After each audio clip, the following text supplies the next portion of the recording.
제가 유심히 종편이나 이 방송을 많이 봤어요. 왜냐면 선거 때 가장 영향을 받는 게 뭐냐면 40% 이상이 방송이에요. 그 종편과 방송이기 때문에 보면 카메라 샷을 보면요. 이렇게 그 후보 무대만 보여줘요. 예. 굉장히 후보의 인물을 많이 클로즈업 해주죠. 예. 잘생겨서 강조한 거 아닐까요? 뭐 그런 고마움을 가질 수도 있는데 이런 게 안 나온다는 거죠. 아하. 이런 거는 인터넷에나 들어와야 아는 거지 방송에서는 이렇게 뒤집어지고 있는 거를 못 느끼는 거죠. 그러네. 우리가 유튜브에서만 봤네요. 그 현장에 막 와글와글하고 하는 그런 모습을 안 보여줘요. 그렇네요. 늘 문재인 후보는 무대를 보여줘요. 부산 서면에서 3만 명 모였을 때 유세 현장이죠. 3만 명 더 되는 것 같아요. 3만 20명쯤 됐나요? 그 다음에 안철수 후보는 늘 이렇게 아하. 무대 주위에 사람이 꽤 많은 것처럼 보여져요. 그래서 저기도 꽤 사람이 모였네 했는데 오마이뉴스가 풀샷을 똑같은 아하. 장면이에요. 풀샷을 잡으면 이렇게 돼요. 예. 그러니까 머리가 몇 없는 것처럼 이렇게 심은 것처럼. 이것도 오마이뉴스가 잘했으니까 칭찬 한번 해줘야죠. 대선 네. 오장박이 간다라고 하는 것은 오사장과 장윤성과 박정호. 예, 그 예. 오장박이라고 했어요. 예. 이름도 꼭 저렇게 잘 졌네.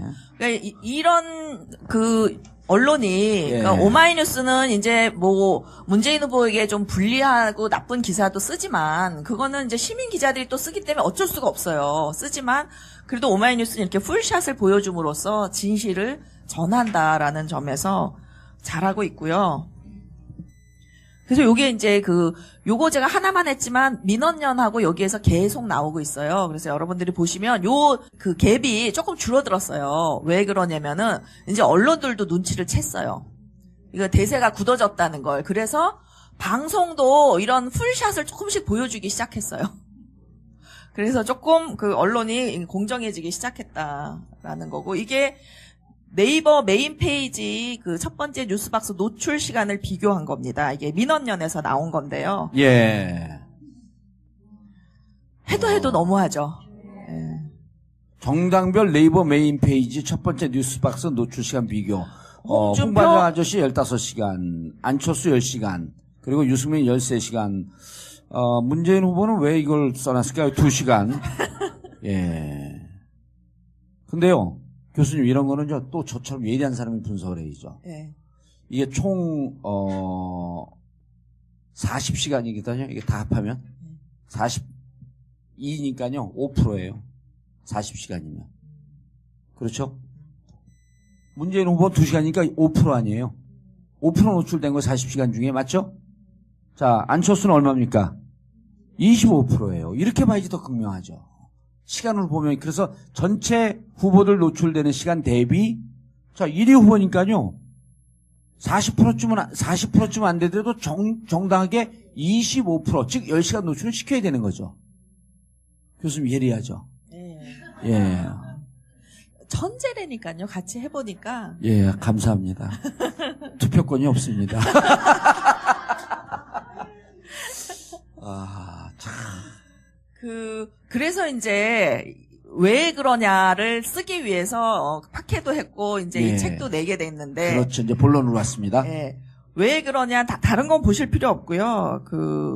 여기에서 보수가 있고 진보가 있는데 이게 구좌파라는 거죠. 그러니까 이 구좌파들이 우리 언론의 스피커를 가지고 있는 게 문제인 거예요. 그러니까 오마이뉴스에서도 이제 이 구좌파들이 글을 쓸 때 이제 참여정부나 문재인에 대해서 굉장히 침소봉대해서 비판적으로 쓰죠. 근데 사실은 동성애자 이런 분들은 사실 신자파여야 맞는 것 같은데 보면은 하는 행동은 집단주의 권위주의적이라는 거죠. 보수랑 큰 차이가 없어요. 아하, 그러니까 예. 여러분들 궁금하지 않아요? 그러니까 이런 질문을 하면서 유도 질문을 하면서 절대로 동성애 차별 금지도 안 할 사람, 차별을 그냥 내둘 사람이 사실 홍준표 후보인데 홍준표 후보에게는 항의도 안 해요. 그리고 문재인 후보는 자기 신념은 다르죠. 이분이 데스 페널티가 뭐죠? 제가요 잠을 잘 못 자면 단어가 생각이 안 나. 어제 토론에서 문재인 후보가 잠을 못 주무신 것 같더라고요. 사형제도에 대해서, 폐지를 찬성한다고 강력히 말씀하시면서도 사실 그 동성혼 합법화는 사실 이게 미국에서도 수십 년 걸린 그렇죠. 일이거든요. 예. 그러니까 속으로는 이분은 양심적으로는 딴 생각이 있을 거야. 하지만 이제 대선 후보로 나온 사람은 그 얘기를 솔직하게 할 수가 없잖아요. 무척 민감한 사안이죠. 예. 예. 그런데 이제 오늘 그 분들이 행사하는데 난입을 해가지고 멱살을 잡았다 그래요. 저도 그냥 소문으로만 들었는데. 누구의 멱살을요? 문재인 후보의. 어허. 그러니까 이거는 정말 사람들에게 일반 모든 국민들에게 혐오감을 주는 그리고 사실 이분들이 원하는 세상을 가장 빨리 오게 할 사람이 누굴까요? 문재인. 근데 왜 이분들이 문재인한테만 와서 항의를 하느냐. 문화 자체가 저는 권위주의이기 때문에 약자한테 약한 사람한테는 강하게 굴고 강자한테는 시위도 안 해.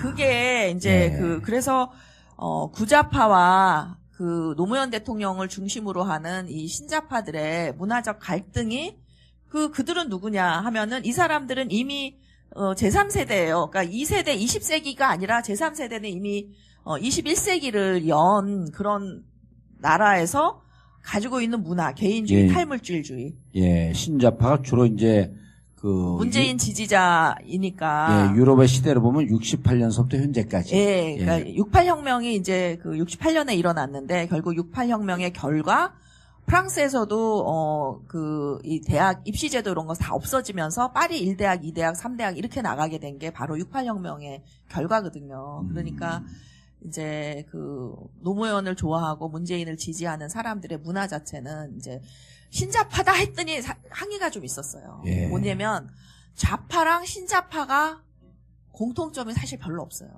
그러니까 뭐냐면 이 그 보수는 물질주의적인 20세기 보수고 평등보다는 이제 개인의 재산권을 보호하는 게 이 보수라면은 20세기 진보는 이제 노동자를 중심으로 해서 평등을 중시하는 게 지금 이제 구자파가 된 거거든요. 21세기가 되면서. 그러니까 요들은 물질주의란 면에서 집단주의란 면에서 공통점이 있는데 신자파는요. 자본주의와 사회주의 둘 다를 반대하는 거예요. 그러니까 여러분들 책 보시면은 제가 요 부분은 팟캐스트에서 안 한 부분을 많이 보완을 해서 제가 68혁명에 대해서 이제 썼는데 그들이 뭐라고 얘기하냐면은 이 소비 반응의 자본주의는 싫다. 그리고 국가가 일일이 억압하고 개입하는 사회주의도 싫다. 공산주의, 그땐 공산주의죠. 공산주의도 싫다.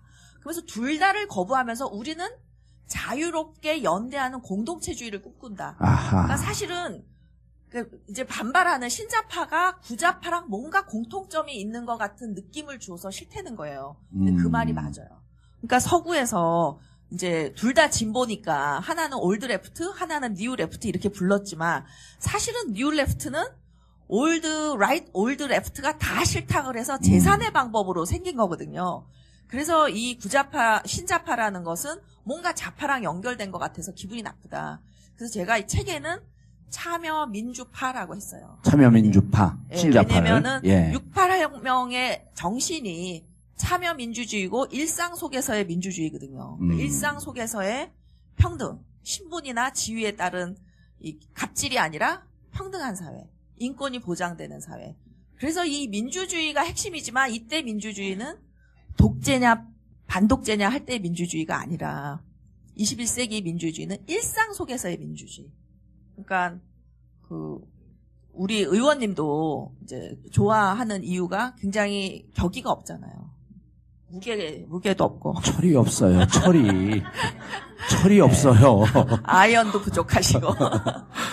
저도 이제 이렇게 교수지만 이렇게 대중들하고 소통하고 이런 거 좋아하고 또 온갖 욕을 또 트윗에서 먹어가면서 예. 같이 어떤 때는 욕도 하면서 그러고 하는 게 교수들에겐 굉장히 불편한 거예요. 불편하죠. 예, 그 교수들의 권위를 떨어뜨린다 그러는데 그게 이제 이 서양에 가면 그 교수나 학생이나 반바지 입고 다니면서 하이 그냥 펄스 네임 부르잖아요.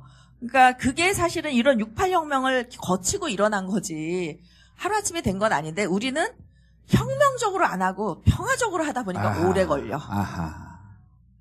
그래서 오로지 인구가 이제 나이 드신 인구가 이렇게 늙어가면서 젊은 세대가 오면서 이 탈물질주의가 나오기 때문에 이렇게 오래 걸리는 건데 그나마 우리나라가 이렇게 빠르고 많은 이유는 탈물질주의자가 신자파가 많아진 이유는 그러니까 탈물질주의자는 사실 그렇게 많지 않아요. OECD 중에 꼴찌예요.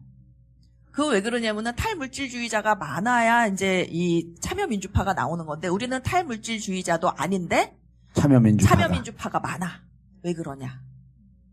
노무현 대통령 돌아가신 이후에 그러니까 노무현 대통령 5년간 엄청나게 문화혁명을 했고 대통령으로서 권위를 다 버린 거 아니에요. 예. 그 문화혁명으로 인해서 낙곰수가 떴고 그 낙곰수로 인해서 또 젊은 층이 참여민주파가 되었고 예. 또 대통령 돌아가신 걸로 인해서 엄청나게 많은 사람들이 깨어나서 지금 문재인 지지자가 과거 노사모가 한 뭐 10만 이렇게 시작을 했다면은 지금 저는 최소한 300만 이상 된다. 아, 그렇게 이제 참여민주파가 점점 성장하고 있을 때 여기에 또 크게 도움을 주신 그 순실이 누님이 그렇죠. 예.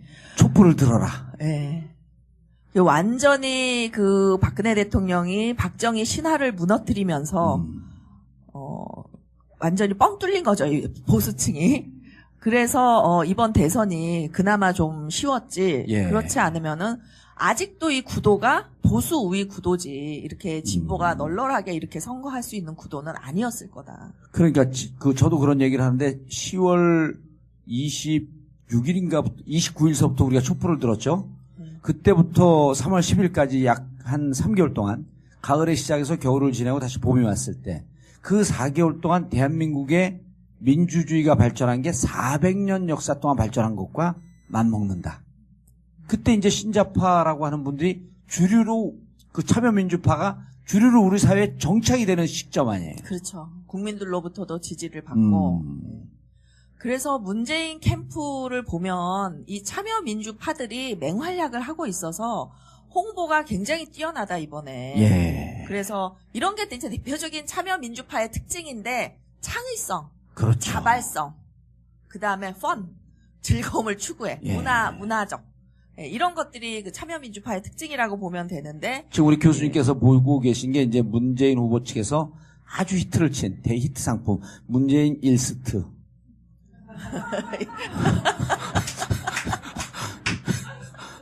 3D 하면 안 돼요? 문재인 1스트. 네. 그러니까 포레스트라고 못하는 예. 우리의 표현은 구자파처럼 문재인 1스트. 아, 이게 20대 그 지지자들이 이런 아이디어를 줘서 그 캠퍼스 채택했다는 거 아닙니까? 예, 예. 기가 막히죠. 참여민주파의 전형을 보여주는 거죠. 예, 예. 이것도 대단하죠. 예. 그 젊은이들이 왜 게임을 좋아하냐. 얘네들은 즐거워야 해요. 아하. 그러니까 왜 정봉주 의원이 이렇게 인기 짱이냐. 재밌잖아요. 펀해야 돼. 그러니까 얘네들은 뭘 해도 펀해야지 움직이지. 이렇게 의무로 뭐 위에서 찍어 누른다고 움직이고 이게 안 되는 거예요. 참여민주파들은 자기가 이렇게 흥이 나고. 예. 그다음에 이거는 요새 캠프에서 나오는 것보다도 일반 시민들이 하는 게 더 많아요. 그렇죠. 파란을 일으키자. 저는 대박 중에 하나가 또 우리 태극기를 일장기에다가 파란으로 7.18을 청산하자. 예, 그거는 이제 시민들이 하는 건데 아주 기가 막혀요. 그러니까 이 시민들, 이 참여민주파를 당할 길이 없어요. 예. 요게 이제 이런 바로 직전에 정치학적으로 사회학적으로 이제 우리가, 이게 그 권위주의적 지성, 그러니까 그 위키피디아하고 그 브리테니카를 비교하면서 브리테니카라고 하는 것은 회사에서부터 만들어진 백과사전이고 위키피디아 같은 경우는 집단지성. 그러면서 요 전에 참여민주파를 표현할 때 집단지성의 힘이 강하다. 맞아요. 예. 네. 그런 얘기를 했잖아요. 근데 그거를 네. 지금 이제 신자파의 참여민주파들이 이제 보여주고 있는 거죠. 근데 이 안철수 후보가 이제 그 문재인 후보는 뭐 여러 가지로 앞서고 있고 다 잘하고 있으니까 이제 이번 대선이 어떻게 될지 궁금하실 분들을 위해서 이게 뭐 역전 가능성이 있느냐 하는 건데 저는 이제 역전 가능성이 있을 가장 중요한 요인이 이제 호감도 비호감도로 봤는데 호감도가 안철수 후보가 1위였고 비호감도가 공동 4위였어요. 그러면은 굉장히 확장 가능성이 있는 거죠. 그랬는데 그런 강의를 제가 딴 데 가서 한 며칠 만에 검증이 시작되면서 또 TV 토론, 특히 TV 토론을 보면서 사람들이 문재인을 굉장히 나쁘게만 알았는데 보니까 생기기도 잘생기고 굉장히 점잖고 태도도 예. 아주 공손하고 너무 괜찮은 거예요. 그래가지고 호감도 비호감도 순위가 역전이 돼버렸어요. 안철수랑 완전히 뒤바뀌어서 문재인 호감도 1위 비호감도 꼴찌 지금 그렇습니다. 그래서 문재인이 오히려 확장 가능성이 더 넓어진 거예요. 예. 근데 이제 안철수의 장점은 이건데 미래 4차 산업 IT 활용 이건데 이제 스스로 로봇 태권브이를 만들어가지고 인간은 없고 그 로봇만 있는 그런 후보로 스스로 이미지를 만들어버려서 그것도 별로 기댈 게 없고. 이거는 좀 설명이 필요한데요. 그 여론조사를 하면 지지자를 묻습니다.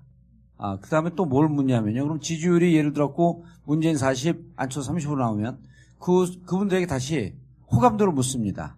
그런데 문재인 후보가 초기에 호감도가 높지 않았었거든요. 호감도를 왜 묻냐면 그 호감도는 잠재적으로 지지율로 이전됩니다. 며칠 지나면. 그래서 호감도 꼭 묻는 거거든요. 그런데 이제 지금 이번 주 말 되면은 여론조사가 이렇게 와요. 누구를 찍을 겁니까? 공격적 여론조사죠. 그래서 이번 주 말로 모든 선거운동은 사실 어찌 보면 끝난다고 봅니다. 근데 문재인 후보의 강직도, 지지 강성, 막 네거티브가 나도 안 떨어지잖아요. 그 이유가 문재인 후보를 지지하는 강직도가 90%를 이미 넘어섰습니다. 뭐가 와도 안 바뀝니다. 근데 안철수 후보는 60% 있다가 지금 올라온 게 한 75쯤까지 올라왔는데 이제 거기는 뭐냐면 그 75라고 한다면 나머지 25% 안철수를 지지하는 25%는 이민 갈 가능성이 있다. 어디로? 다른 후보한테로. 일스트.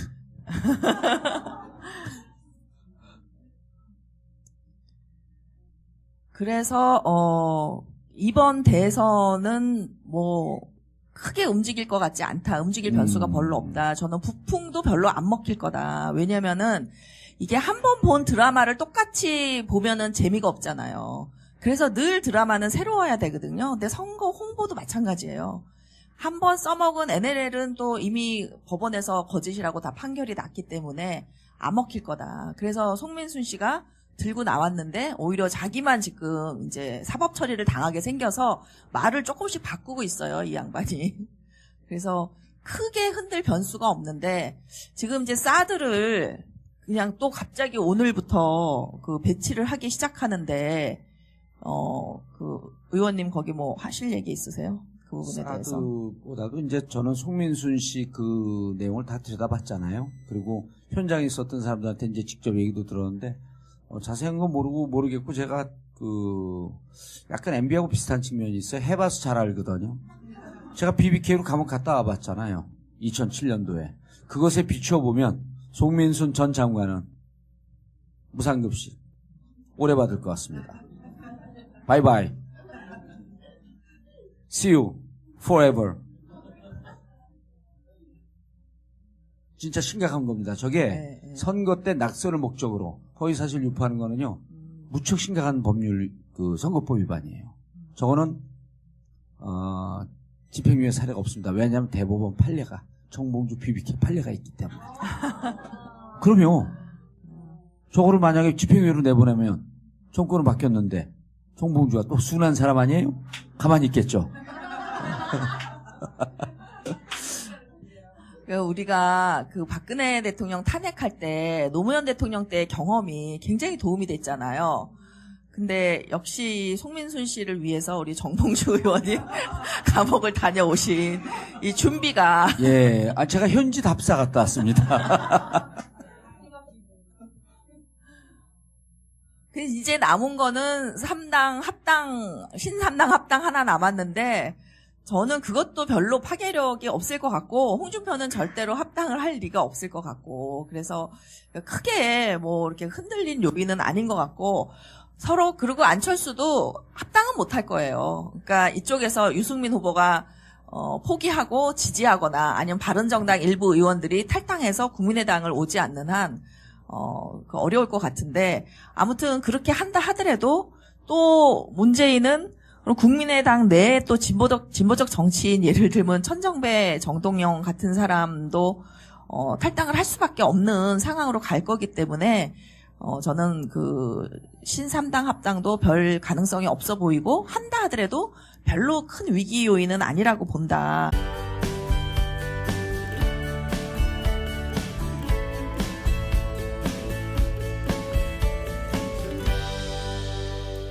참여정부나 문재인에 대해서 굉장히 침소봉대해서 비판적으로 쓰죠. 근데 사실은 그 동성애자 이런 분들은 사실 신자파여야 맞는 것 같은데, 보면은 하는 행동은 그 집단주의 권위주의적이라는 거죠. 보수랑 큰 차이가 없어요. 아하, 그러니까 예. 여러분들 궁금하지 않아요?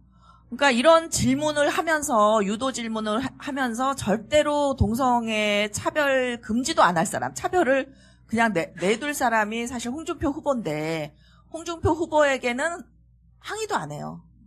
그리고 문재인 후보는 자기 신념은 다르죠. 이분이 그 데스 페널티가 뭐죠? 제가요, 잠을 잘 못 자면 단어가 생각이 안 나. 어제 토론에서 문재인 후보가 잠을 못 주무신 것 같더라고요. 사형제도에 대해서, 폐지를 찬성한다고 강력히 말씀하시면서도 사실 늦어졌다는 걸. 그래서 방송도 이런 풀샷을 조금씩 보여주기 시작했어요. 그래서 조금 그 언론이 공정해지기 시작했다라는 거고, 이게 네이버 메인 페이지 그 첫 번째 뉴스박스 노출 시간을 비교한 겁니다. 이게 민원연에서 나온 건데요. 예. 해도 너무하죠. 예. 정당별 네이버 메인 페이지 첫 번째 뉴스박스 노출 시간 비교. 홍준표 홍반장 아저씨 15시간, 안철수 10시간, 그리고 유승민 13시간. 문재인 후보는 왜 이걸 써놨을까요? 2시간. 예. 근데요, 교수님, 이런 거는 또 저처럼 예리한 사람이 분석을 해야죠. 예. 이게 총, 40시간이거든요. 이게 다 합하면. 42니까요. 5%예요. 40시간이면. 그렇죠? 문재인 후보 2시간이니까 5% 아니에요. 5% 노출된 거 40시간 중에 맞죠? 제가 유심히 종편이나 이 방송을 많이 봤어요. 왜냐면 선거 때 가장 영향을 받는 게 뭐냐면 40% 이상이 방송이에요. 그 종편과 방송이기 때문에 보면 카메라 샷을 보면요. 이렇게 그 후보 무대만 보여줘요. 예. 굉장히 후보의 인물을 많이 클로즈업 해주죠. 예. 잘생겨서 강조한 거 아닐까요? 뭐 그런 고마움을 가질 수도 있는데 이런 게 안 나온다는 거죠. 아하. 이런 거는 인터넷에나 들어와야 아는 거지, 방송에서는 이렇게 뒤집어지고 있는 거를 못 느끼는 거죠. 그러네. 우리가 유튜브에서만 봤네요. 그 현장에 막 와글와글 하는 그런 모습을. 안 보여줘요. 그렇네요. 늘 문재인 후보는 무대를 보여줘요. 부산 서면에서 3만 명 모였을 때 유세 현장이죠. 3만 명 더 되는 것 같아요. 3만 20명쯤 됐나요? 그 다음에 안철수 후보는 늘 이렇게 아하. 무대 주위에 사람이 꽤 많은 것처럼 보여져요. 그래서 자, 안철수는 얼마입니까? 25%예요. 이렇게 봐야지 더 극명하죠. 시간을 보면, 그래서 전체 후보들 노출되는 시간 대비, 자, 1위 후보니까요, 40%쯤 안 되더라도 정당하게 25%, 즉 10시간 노출을 시켜야 되는 거죠. 교수님 예리하죠? 예. 천재라니까요. 같이 해보니까. 예, 감사합니다. 투표권이 없습니다. 아, 참. 그래서 이제 왜 그러냐를 쓰기 위해서 팟캐도 했고, 이제 예. 이 책도 내게 됐는데. 그렇죠. 이제 본론으로 왔습니다. 예. 왜 그러냐, 다른 건 보실 필요 없고요. 여기에서 보수가 있고, 진보가 있는데, 이게 구좌파라는 거죠. 그러니까 이 구좌파들이 우리 언론의 스피커를 가지고 있는 게 문제인 거예요. 그러니까 오마이뉴스에서도 이제 이 구자파들이 글을 쓸 때 이제 저기도 꽤 사람이 모였네 했는데 오마이뉴스가 풀샷을 똑같은 장면이에요. 풀샷을 잡으면 이렇게 돼요. 예. 그러니까 머리가 몇 없는 것처럼 이렇게 그 심은 것처럼. 이것도 오마이뉴스가 잘했으니까 칭찬 한번 해줘야죠. 대선 네. 오장박이 간다라고 하는 것은 오사장과 장윤성과 박정호. 예, 그걸 예. 오장박이라고 했어요. 예. 이름도 꼭 저렇게 잘 졌네. 그러니까 이런 그 언론이 예. 그러니까 오마이뉴스는 이제 뭐 문재인 후보에게 좀 불리하고 나쁜 기사도 쓰지만 그거는 이제 시민 기자들이 또 쓰기 때문에 어쩔 수가 없어요. 쓰지만 그래도 오마이뉴스는 이렇게 풀샷을 보여줌으로써 진실을 전한다라는 점에서 잘하고 있고요. 그래서 요게 이제 요거 제가 하나만 했지만 민원연하고 여기에서 계속 나오고 있어요. 그래서 여러분들이 보시면 그 갭이 조금 줄어들었어요. 왜 그러냐면은 이제 언론들도 눈치를 챘어요. 이거 대세가